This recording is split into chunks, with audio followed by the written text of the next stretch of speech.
نحمده ونصلي ونسلم على رسوله الكريم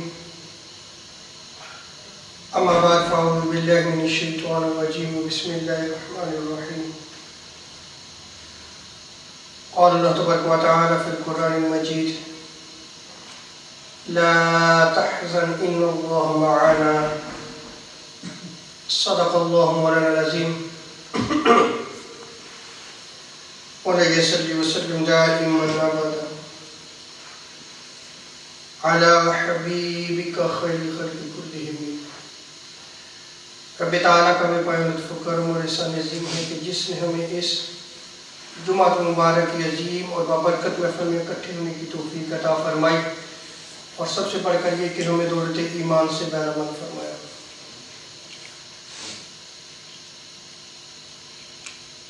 بائیس جمادی الثانی کے حوالے سے جو کہ سیدنا ابو بکر صدیق رضی اللہ تعالی عنہ کا یوم وصال ہے، اس سلسلے میں آج ہم خلیل مصطفیٰ، رفیق مصطفیٰ، نائب مصطفیٰ، وزیر مصطفیٰ سیدنا ابو بکر صدیق رضی اللہ تعالی عنہ کی شان کو بیان کیا جائے گا۔ حضرت عروہ بن زبیر رضی اللہ تعالی عنہ روایت کو نقل کرتے ہیں۔ اس روایت کو امام طبرانی نے معجم الکبیر میں نقل کیا ہے، امام حیثمی نے مجمع الزوائد میں نقل کیا ہے کہ حضرت سیدنا ابو بکر صدیق کا نام عبداللہ بن عثمان تھا اور حضرت لیث بن سعد رضی اللہ تعالی عنہ روایت کو نقل کرتے ہیں انما سمی ابو بکر عتیقا لجمال وجہہ، سیدنا صدیق اکبر رضی اللہ تعالی عنہ بہت خوبصورت چہرے کے مالک تھے، اس وجہ سے ان کی خوبصورتی کی وجہ سے آپ کو عتیق بھی کہا جاتا ہے۔ وَاسْمُهُ عبداللہ بن عثمان، اور ان کا اصل نام جو ہے وہ عبداللہ بن عثمان تھا۔ صدیق سیدنا ابو بکر الصدیق رضی اللہ تعالی عنہ کو لقب جو ہے یہ عطا کیا گیا اور یہ لقب آپ کو آسمان سے عطا کیا گیا۔ حضرت مولا علی مرتضیٰ کرم اللہ وجہ الکریم اللہ کی قسم اٹھا کے فرمایا کرتے لَلَّهُ أَنزَلَ اسْمُ أَبِي بَكْرِ مِنَ السَّمَاءِ الصِّدِّيقِ، کہ حضرت سیدنا ابو بکر صدیق رضی اللہ تعالی عنہ کا لقب الصدیق آسمان سے اتارا گیا۔ اس روایت کو امام حاکم نے المستدرک میں نقل کیا ہے، امام طبرانی نے معجم الکبیر میں جو ہے وہ نقل کیا ہے۔ اور جب سید عالم صلی اللہ علیہ وسلم معراج پہ تشریف لے گئے تو آقا علیہ السلام جب واپس تشریف لائے تو آقا علیہ السلام نے جب واقعہ معراج کی خبریں لوگوں کو بتائیں تو لوگوں نے انکار کیا، لیکن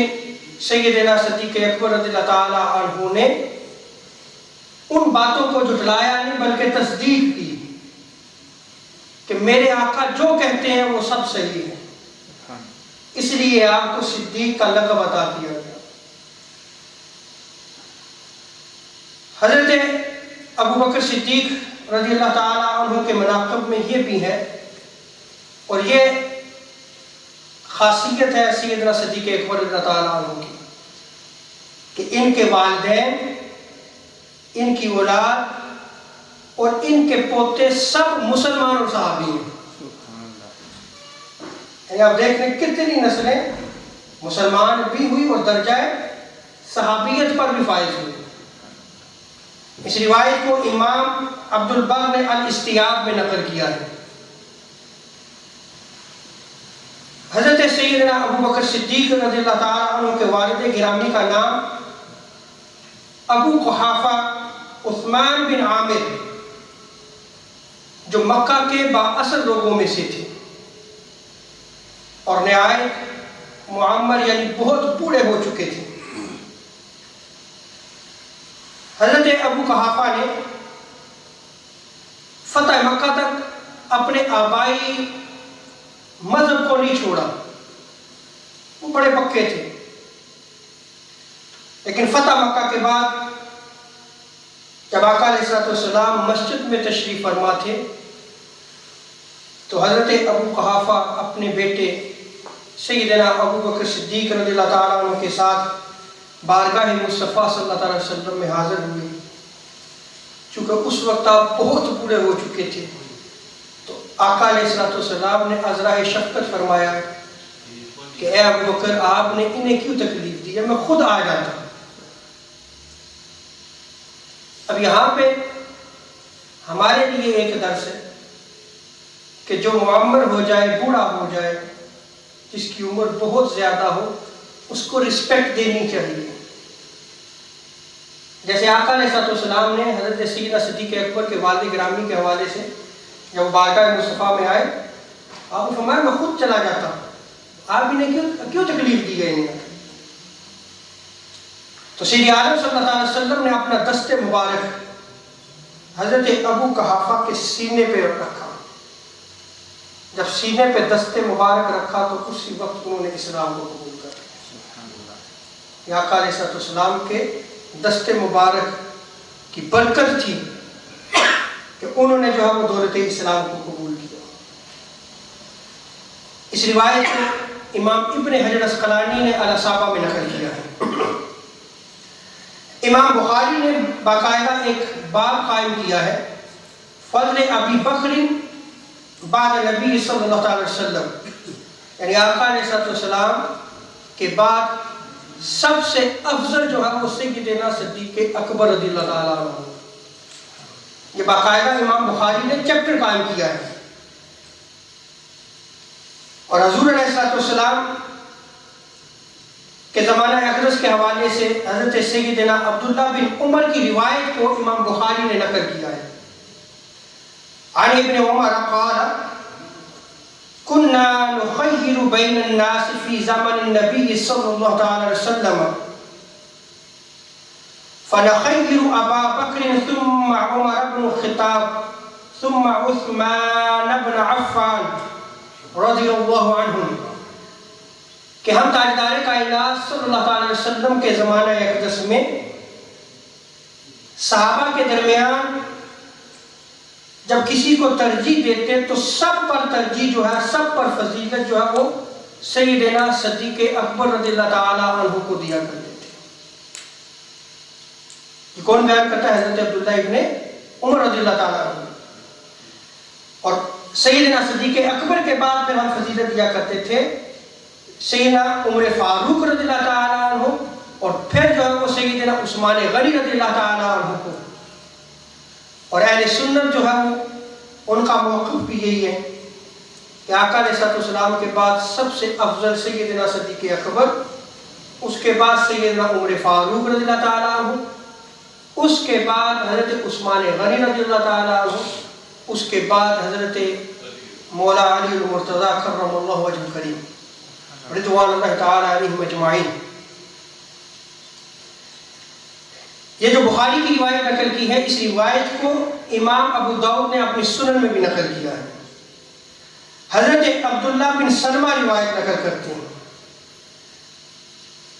اب چونکہ ہم جس پرفتن دور میں رہتے ہیں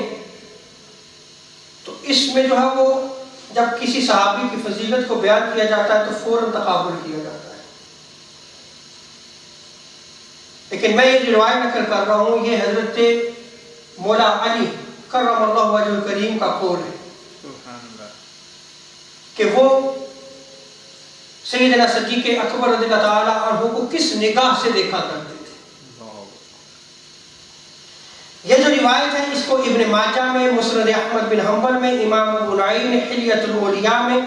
خطیب بغدادی نے تاریخ بغداد میں، امام مزی نے تہذیب الکمال میں، اور امام ابن حجر اسقلانی نے الاستیاب میں نقل کیا ہے۔ حضرت عبداللہ بن سلمہ بیان کرتے ہیں سمعت علی یقول خیر الناس بعد رسول اللہ صلی اللہ علیہ وسلم ابو بکر، کہ حضرت مولا علی کرم اللہ وجہ کریم سے میں نے سنا کہ تاجدار کائنات صلی اللہ علیہ وسلم کے بعد سب سے بہترین سیدنا صدیق اکبر رضی اللہ تعالیٰ عنہ وہ خیر الناس ہے، وخیر الناس بعد ابی بکر عمر، اور سیدنا صدیق اکبر رضی اللہ تعالیٰ عنہ کے بعد خیر الناس بہترین لوگوں میں جو ہے وہ سیدنا عمر فاروق رضی اللہ تعالیٰ عنہ۔ یہ کون جو ہے وہ بیان کیا کرتا تھا؟ مولا علی المرتضیٰ کرم اللہ وجہ کریم۔ اور دوسری روایت جس کو مصنف ابن ابی شیبہ میں نقل کیا گیا ہے، حضرت ابو جحیفہ رضی اللہ تعالیٰ عنہ روایت کو نقل کرتے ہیں کہ مولا علی المرتضیٰ کرم اللہ وجہ کریم فرمایا کرتے کہ آقا علیہ السلام کے بعد اس امت میں بہتر ابو بکر و عمر ہے۔ اور حضرت ابو درداء رضی اللہ تعالیٰ عنہ روایت کو نقل کرتے ہیں، اس روایت کو مسند احمد بن حنبل میں نقل کیا گیا، مجمع الزوائد میں، مسند الفردوس میں بھی نقل کیا گیا کہ تاجدار کائنات صلی اللہ علیہ وسلم کے زمانہ اقدس میں حضرت ابو بکر صدیق رضی اللہ تعالیٰ عنہ کے آگے آگے چل رہا تھا، تو سید عالم صلی اللہ علیہ وسلم نے جب دیکھا تو ارشاد فرمایا قال لا تمشی امام من هو خیر منک، اے ابو درداء اس کے آگے نہ چل جو تم سے سب سے بہترین ہے، تم اس کے آگے کیوں چل رہے ہو جو تم سب سے بہتر ہے؟ بے شک ابو بکر ہر اس شخص سے بہتر ہے جس پر سورج طلوع یا غروب ہوتا ہے۔ یہ شان ہے سیدنا صدیق اکبر رضی اللہ تعالیٰ عنہ۔ جیسا کہ پہلے بھی میں نے گزارش کی، لیکن ایک وضاحت ضروری سمجھتا ہوں، ہم پرفتن دور میں جو ہے وہ زندگی بسر کر رہے ہیں، جس میں ہر سو نئی نئی باتیں ہیں، اور ہر شخص جو ہے وہ جس کے پاس تھوڑا سا بھی نالج آ جاتا ہے وہ اپنے آپ کو مفتی بنا لیتا ہے، اور ہر شخص جو ہے وہ پھر اپنی رائے قائم کرتا ہے، اور پھر اس رائے کو جو ہے پھر آگے پھیلایا جاتا ہے۔ یہ یاد رکھ لیں کہ ہر صحابی کو، اب میں نے جتنے بھی فضائل نقل کیے ہیں، اب یہ صحابہ کرام کے دور میں اور آقا علیہ السلام کی عطا کردہ چیزیں ہیں، اور بحیثیت مسلمان ہم اسی پہ جو ہے وہ یقین اور بلیو رکھتے ہیں۔ ہر صحابی کو جو بھی فضیلت ملی ہے وہ نسبت مصطفیٰ صلی اللہ علیہ وسلم سے، لیکن جب ہم مولا علی المرتضیٰ کرم اللہ وجہ کریم یا اہل بیت اطہار کا ذکر کرتے ہیں تو فوراً جو ہے وہ تقابل صحابہ کے ساتھ شروع کر دیا جاتا ہے، اور ہماری سوچ اس قدر گرتی چلی جا رہی ہے کہ حضرت مولا علی المرتضیٰ اہل بیت اطہار کا جب ذکر کیا جائے تو برملا کہا جاتا ہے کہ آپ دیگر صحابہ کا کیوں نہیں ذکر کرتے؟ ارے تم نے علماء کی مجلس میں کب آ کے جو ہے وہ دین کو سیکھا ہے؟ کب تم علماء کی مجلس میں بیٹھے ہو؟ علماء دین کے وارث ہیں، وہ دین کو پہنچاتے ہیں، اور ان کا فریضہ صرف قرآن و سنت کو پہنچانا ہے۔ جب اہل بیت اطہار مولا علی المرتضیٰ ان کا ذکر ہوتا ہے، ان کے فضائل و مناقب کو بیان کیا جاتا ہے،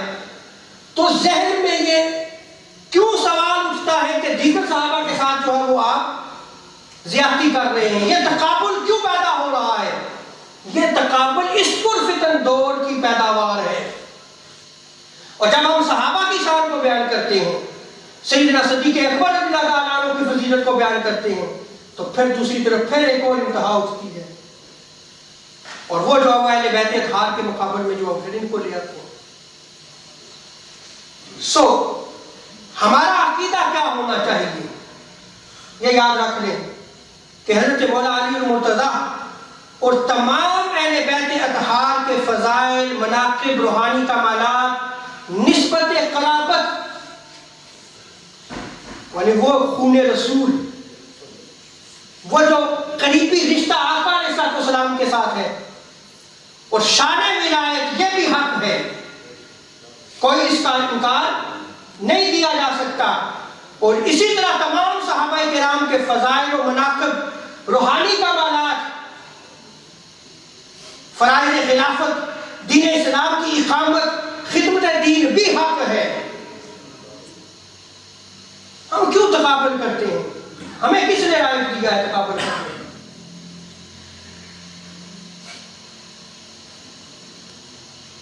سیدنا صدیق اکبر رضی اللہ تعالیٰ عنہ نے آپ کی سیرت مبارکہ کے حوالے سے یہ بھی آتا ہے کہ جب آپ نے اسلام قبول نہیں کیا تھا، قبل اسلام آپ نے کبھی بھی شراب نہیں پی، کبھی بھی شراب نہیں پی، اور آپ بہت بڑے تاجر تھے، بزنس مین تھے، اور ابھی اسلام قبول نہیں کیا تھا، لیکن اس وقت بھی ایام جاہلیت میں بھی آپ کی دیانتداری، سچائی اور امانت اور حسن خلق مشہور و معروف تھا۔ اور تاجدار کائنات صلی اللہ علیہ وسلم کے ساتھ آپ کی دوستی اسلام لانے کے بعد قائم نہیں ہوئی، یہ بچپن ہی سے دونوں دوست تھے، دونوں رفیق تھے، اور دونوں میں جو ہے وہ خاص پیار، محبت، انس و خلوص تھا۔ اور بچپن سے ہی سیدنا صدیق اکبر رضی اللہ تعالیٰ عنہ تاجدار کائنات صلی اللہ تعالیٰ علیہ وسلم کے حلقہ احباب میں شامل تھے۔ جب صدیق اکبر رضی اللہ تعالیٰ عنہ نے اسلام قبول کر لیا تو حضرت عمر فاروق رضی اللہ تعالیٰ عنہ کی روایت میں آتا ہے کہ آپ فرمایا کرتے، اور یہ یاد رکھ لیں کہ مردوں میں سب سے پہلے جو ہے وہ سیدنا صدیق اکبر رضی اللہ تعالیٰ عنہ نے اسلام کو قبول کیا۔ قال ابو بکر احبنا الى رسول اللہ صلی اللہ علیہ وسلم، کہ تاجدار کائنات صلی اللہ علیہ وسلم کو سیدنا ابو بکر صدیق ہم سب سے زیادہ محبوب تھے، سب سے زیادہ محبت سیدنا ابو بکر صدیق رضی اللہ تعالیٰ عنہ سے کیا کرتے۔ وَقَالَ خَيْرَنَا وَسَيَّدَنَا، اور وہ ہمارے سردار بھی تھے اور ہم سب سے بہتر بھی تھے۔ بِأَنَّ أَبَا بَكْرٍ الصِّدِّيقِ أَوَّلُ مَنْ أَسْلَمَ مِنَ الرِّجَالِ، اور سیدنا صدیق اکبر رضی اللہ تعالیٰ عنہ نے مردوں میں سب سے پہلے اسلام کو قبول کیا۔ یہ عمر فاروق رضی اللہ تعالیٰ عنہ بیان کرتے ہیں، اور اس روایت کو صحیح ابن حبان میں نقل کیا گیا ہے، مسند البزار میں بھی نقل کیا۔ مکہ المکرمہ میں 13 برس 13 ایئرز تاجدار کائنات صلی اللہ علیہ وسلم کے ساتھ جو تکالیف آئیں ان کو برداشت کیا، خدمت دین بھی کرتے رہے، اور سیدنا صدیق اکبر رضی اللہ تعالیٰ عنہ کا معمول تھا کہ روزانہ صبح و شام سیدنا صدیق اکبر کے گھر تشریف لے کے جاتے تھے آقا علیہ السلام۔ یہ آپ علیہ السلام کا معمول تھا، کتنی پیار و محبت تھی۔ ام المومنین سیدہ عائشہ صدیقہ رضی اللہ تعالیٰ عنہ بیان کرتی ہیں، اس روایت کو امام بخاری نے باب ہجرت النبی صلی اللہ علیہ وسلم میں بیان کیا ہے، کہ جو سیدنا صدیق اکبر رضی اللہ تعالیٰ عنہ کی بیٹی اور آقا علیہ السلام کی زوجہ مطہرہ، وہ بیان کرتی ہیں کہ جب سے میں نے ہوش سنبھالا ہے میں نے اپنے والدین کو دین اسلام کی پیروی کرتے ہوئے دیکھا۔ اور امام قسطلانی نے المواہب الدنیا میں نقل کیا ہے کہ جب تاجدار کائنات صلی اللہ علیہ وسلم کو مدینہ کی طرف ہجرت کا حکم ہوا تو حضرت جبریل امین علیہ السلام بارگاہ مصطفیٰ میں حاضر ہوئے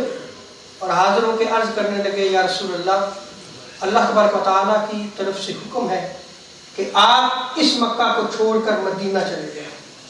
اور اس سفر میں سیدنا صدیق اکبر رضی اللہ تعالیٰ عنہ آپ کے ساتھ ہو گئے، یعنی اس کا فیصلہ بھی آسمان سے ہوا، اس کی خبر بھی جبریل امین علیہ السلام لے کر آئے۔ اور امام بخاری باب ہجرت النبی صلی اللہ علیہ وسلم میں نقل کرتے ہیں کہ سیدہ عائشہ صدیقہ رضی اللہ تعالیٰ عنہ فرماتی ہیں کہ ہم ایک دن اپنے والد گرامی کے ساتھ سیدنا صدیق اکبر کے ساتھ رضی اللہ تعالیٰ عنہ گھر میں بیٹھے ہوئے تھے، اور دوپہر کا وقت تھا، کیونکہ آقا علیہ السلام کا معمول تھا صبح یا شام کو آنا، دوپہر کو کبھی بھی آقا علیہ السلام جو ہے وہ سیدنا صدیق اکبر رضی اللہ تعالیٰ عنہ کے گھر تشریف نہیں لائے۔ آپ بیان کرتی ہیں کہ ایک شخص اندر آیا اور اس نے آ کے کہا کہ آقا علیہ السلام چادر اوڑے ہوئے باہر تشریف لائے۔ ہم گھر والے بڑے حیران ہوئے کہ یہ وہ وقت نہیں ہے کہ آپ جو ہے وہ اس وقت تشریف لائے۔ فوراً سیدنا صدیق اکبر رضی اللہ تعالیٰ عنہ جو ہے وہ باہر تشریف لے گئے۔ آقا علیہ السلام کو دیکھا، عرض کیا رسول اللہ اس وقت خیر سے ہیں؟ کیا اللہ تبارک و تعالیٰ کی طرف سے حکم آ گیا ہجرت کا؟ کیونکہ انتظار ہو رہا تھا۔ تو آقا علیہ السلام نے ارشاد فرمایا کہ آپ مجھے پہلے گھر میں آنے کی اجازت دیں۔ یہ بھی سنت یاد رکھیں، حضور تو سب کے روحانی مائی باپ ہے، باپ ہے۔ تو آقا علیہ السلام نے پہلے سیدنا صدیق اکبر رضی اللہ تعالیٰ عنہ سے اجازت طلب کی۔ بخاری میں آتا ہے، تو آقا علیہ السلام کو راوی بیان کرتے ہیں کہ جب اجازت دی کی تو آقا علیہ السلام سیدنا صدیق اکبر رضی اللہ تعالیٰ عنہ کے گھر تشریف لے گئے۔ اس لیے جب آپ کسی کے گھر میں جائیں تو جب تک آپ کو اجازت نہ ملے آپ اندر داخل نہ ہو۔ ہمارے معمولات جو ہے وہ اللہ معاف کرے وہ اپنے ہی ہوں، دروازہ کھلا ہوا تو سیدھے ہی اندر، یہ اجازت دروازہ بھی کھلا رکھا ہے، انا للہ و انا الیہ راجعون۔ بھائی ناک کرو، آپ اجازت طلب کرو۔ حضور نے جو ادب سکھائے ہیں اس ادب کو سیکھو، اور پھر مزید آگے دیکھیں، اور اس کو قرآن مجید میں بھی بیان کیا گیا ہے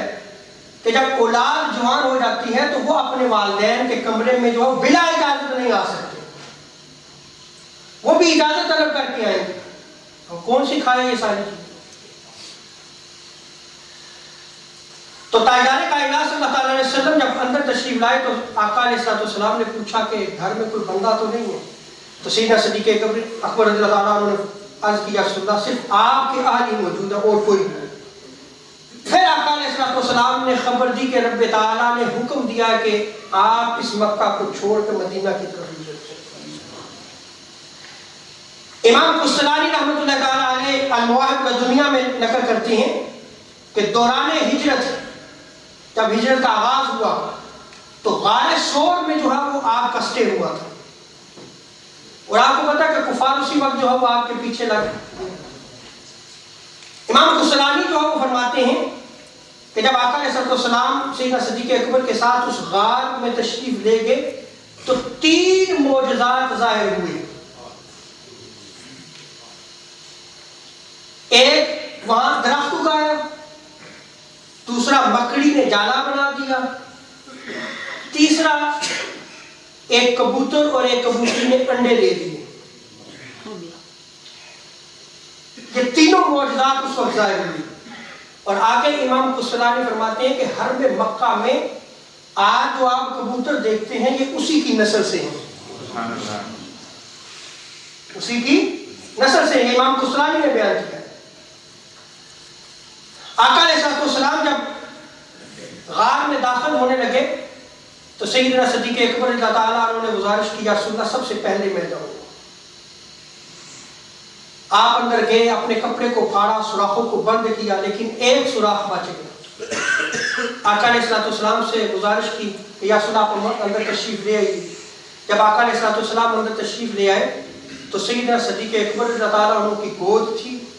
اور تاجدار کائنات صلی اللہ علیہ وسلم کا سر انور تھا۔ حضور آرام فرما ہوئے تو سیدنا صدیق اکبر رضی اللہ عنہ نے اپنا پاؤں اس سوراخ پہ رکھ دیا جس کی جگہ بچ گئی۔ ایک سانپ ڈستا رہا، آپ برداشت کرتے رہے، لیکن جب برداشت سے باہر ہوا، کیونکہ آپ حرکت اور جنبش نہیں کر رہے تھے، کیونکہ آقا علیہ السلام کا سر انور صدیق اکبر رضی اللہ عنہ کی گود میں تھا، آپ حرکت نہیں کر رہے تھے کہ میں حرکت کروں گا تو آقا علیہ السلام بے آرام ہوں گے۔ یہ ادب تھا، یہ ادب تھا۔ ایک آنسو جو ہے وہ آپ کے چشمان مقدس سے نکلا اور آقا علیہ السلام کے چہرے انور پہ پڑا۔ جو ہی چہرے انور پہ وہ آنسو پڑے تو آقا علیہ السلام نے پوچھا اے ابو بکر آپ رو رہے ہیں؟ عرض کی یا رسول اللہ یہ سوراخ جہاں پہ میں نے پاؤں رکھا ہے ایک سانپ بار بار ڈس رہا ہے، اس کی شدت تکلیف کی وجہ سے آنسو نکل گئے۔ آقا علیہ السلام نے اسی وقت اپنا لعاب دہن وہاں لگایا تو سیدنا صدیق اکبر رضی اللہ عنہ فرماتے ہیں کہ یہ ایسے ہو گیا کہ جیسے مجھے کسی سانپ نے کاٹا ہی۔ امام بخاری باب ہجرت النبی میں نقل کرتے ہیں کہ تاجدار کائنات صلی اللہ علیہ وسلم مدینہ میں داخل ہوئے تو آپ کا استقبال کیا گیا، اور جس دن آپ مدینہ میں داخل ہوئے یہ بخاری کی روایت ہے، یہ ربیع الاول کے مہینے پیر سوار منڈے کا دن تھا، اور سیدنا صدیق اکبر رضی اللہ عنہ لوگوں کے سامنے کھڑے تھے، تاجدار کائنات صلی اللہ علیہ وسلم خاموشی سے بیٹھے ہوئے تھے۔ اب جن انصاری صحابہ نے آقا علیہ السلام کی زیارت نہیں کی تھی وہ دوڑے دوڑے آ رہے تھے، چونکہ آقا علیہ السلام خاموشی سے بیٹھے ہوئے تھے۔ سیدنا صدیق اکبر رضی اللہ تعالیٰ عنہ کی تعظیم ان لوگوں نے شروع کر دی، کیونکہ انہوں نے دیکھا نہیں تھا، انہوں نے سمجھا کہ یہ آقا علیہ السلام ہے، یہ رسول اللہ صلی اللہ علیہ وسلم ہے۔ جب سیدنا صدیق اکبر رضی اللہ عنہ نے یہ حال دیکھا تو امام بخاری اس روایت کو نقل کرتے ہیں حتی اصابت الشمس رسول اللہ صلی اللہ علیہ وسلم فاقبل ابو بکر حتی ظلل علیہ بردائه فعرف الناس رسول اللہ صلی اللہ علیہ وسلم۔ جب سیدنا صدیق اکبر نے دیکھا کہ یہ لوگ آقا علیہ السلام کو نہیں پہچان رہے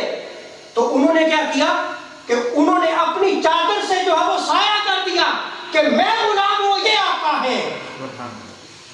جب لوگوں نے یہ عمل دیکھا تو انہوں نے پہچانا کہ آقا علیہ السلام تو خاموشی سے تشریف فرما ہے، یہ سیدنا صدیق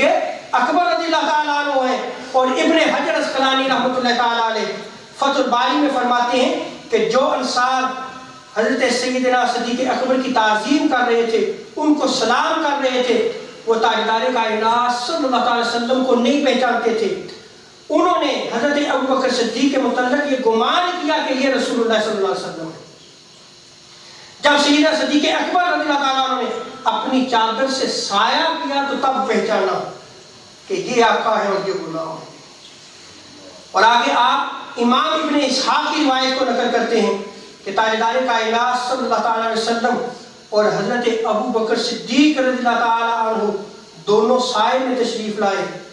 اور راوی بیان کرتے ہیں کہ اللہ کی قسم مجھے پتہ نہیں چلا کہ ان میں کون رسول اللہ صلی اللہ علیہ وسلم ہے، حتیٰ کہ سیدنا صدیق اکبر رضی اللہ تعالیٰ عنہ نے سایہ کیا تو ہمیں پتہ چلا کہ آقا علیہ السلام جو ہے وہ تشریف فرما ہے، اور یہ جو کھڑے ہیں جنہوں نے چادر تانی ہوئی ہے یہ سیدنا صدیق اکبر رضی اللہ تعالیٰ۔ اب یہاں پہ ایک سوال ہے، اس کا جواب دے کے ختم کرتا ہوں کہ ان اصحاب نے تاجدار کائنات صلی اللہ علیہ وسلم کو کیوں نہیں پہچانا؟ کہ فتح الباری کی دو روایات میں نے نقل کی ہیں، اس کی شرح میں امام ابن حجر اسقلانی نے لکھا ہے، اب کیوں نہیں پہچانا ان اصحاب نے؟ اس کے جواب میں علماء نے لکھا ہے کہ سفر ہجرت میں سیدنا صدیق اکبر اللہ تعالیٰ عنہ 9 دن 9 days تاجدار کائنات صلی اللہ علیہ وسلم کے ساتھ رہے، اور 3 روز جو ہے 3 دن اکیلے صرف آقا علیہ السلام اور سیدنا صدیق اکبر غار میں تشریف فرما تھے، اور کوئی شخص نہیں تھا۔ سیدنا صدیق اکبر آقا کی زیارت کیا کرتے تھے، آقا علیہ السلام کے چہرے انور کو دیکھا کرتے تھے، جو آقا علیہ السلام کے انوار و تجلیات تھے ان کو جو ہے محفوظ کیا کرتے تھے۔ جب ہجرت کا حکم ہوا تو یہ ساری جو مجلس آقا علیہ السلام کے ساتھ رہی تو وہ انوار و تجلیات سیدنا صدیق اکبر رضی اللہ تعالیٰ عنہ اپنے اندر جذب کرتے رہے، حتیٰ کہ آقا علیہ السلام مدینہ پہنچے تو یہ حال ہو گیا کہ چہرہ ابو بکر کا تھا، جمال اور انوار رسول اللہ صلی اللہ علیہ وسلم کی تھی، قامت ابو بکر کی تھی اور چال رسول اللہ صلی اللہ علیہ وسلم کی تھی، سراپا ابو بکر کا تھا اور حسن رسول اللہ صلی اللہ علیہ وسلم کا تھا۔ کہ دیکھنے والے پہچان نہ سکے کہ ان میں رسول اللہ کون ہے اور ابو بکر کون ہے۔ یہ اس رفاقت کا اثر تھا۔ اس کی کئی مثالیں بھی دی جا سکتی ہیں۔ آپ چنبیلی کے پھول میں اگر تیل ڈال دیں، تل کا تیل، اس کی کیا پرائس ہوتی ہے، لیکن جو ہی آپ چنبیلی کے پھول میں ڈالیں گے تو اس تیل کی قیمت بڑھ جاتی ہے، وہ اس کا اثر دیتی ہے۔ آپ جو ہے وہ مٹی میں پھول رکھیں، کچھ عرصے کے بعد وہ مٹی خوشبو دینا شروع کر دیتی ہے۔ تو سیدنا صدیق اکبر اللہ تعالیٰ عنہ تو آقا علیہ السلام کی مجلس میں 9 روز رہے، اور 3 روز ایسے تھے کہ جس میں صرف سیدنا صدیق اکبر تاجدار کائنات صلی اللہ علیہ وسلم کو دیکھا۔ ہمیں تاجدار کائنات صلی اللہ علیہ وسلم